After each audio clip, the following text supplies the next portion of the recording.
The sexual abuse crisis in the Catholic Church is deepening, with new claims against the clergy expected across the country. The new rules for sexual abuse claims are extending or suspending the statute of limitations in 15 states. That means a surge in new cases stretching back decades are expected to hit the Catholic Church. The Associated Press is reporting the legal reckoning could cost the Church over $4 billion in payouts for upwards of 5,000 new cases.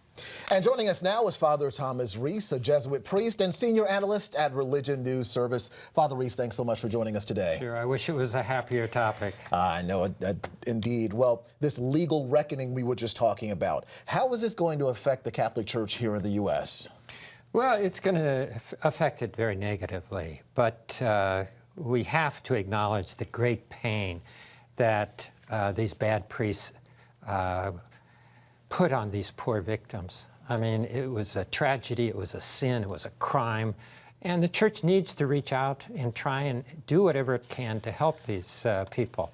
That should be its first priority.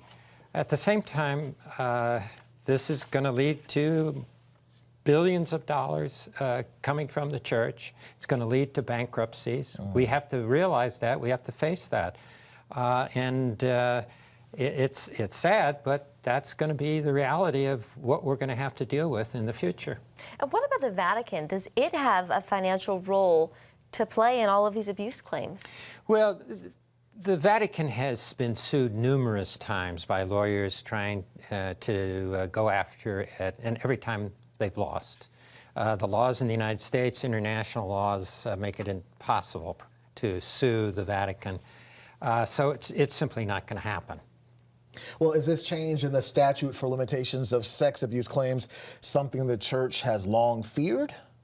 Well, it depends what you mean by changes in the statute of limitations. See, you have to distinguish between criminal and civil law here. You can't change the statute of limitations for criminals going backwards. That's against the U.S. Constitution. You can change it for people who commit crimes now, so that we have more time to prosecute them in the future, which is good, and the Church supports doing that.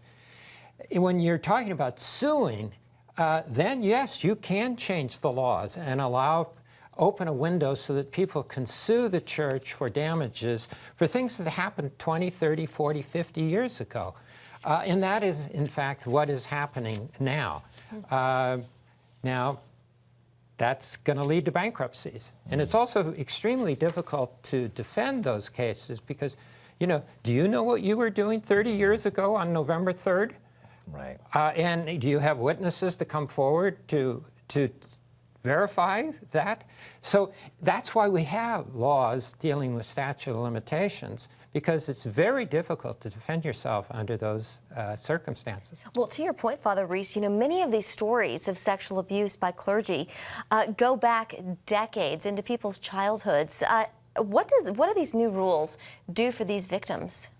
Well, it gives them an opportunity to sue the Church and to get their day in court, presenting their case and forcing the Church to stand, you know, the bishop or whoever knows anything about it, to come to court and testify. All right, Father Reese, we have to leave it there, but tough topic. We appreciate you coming in today. Sure.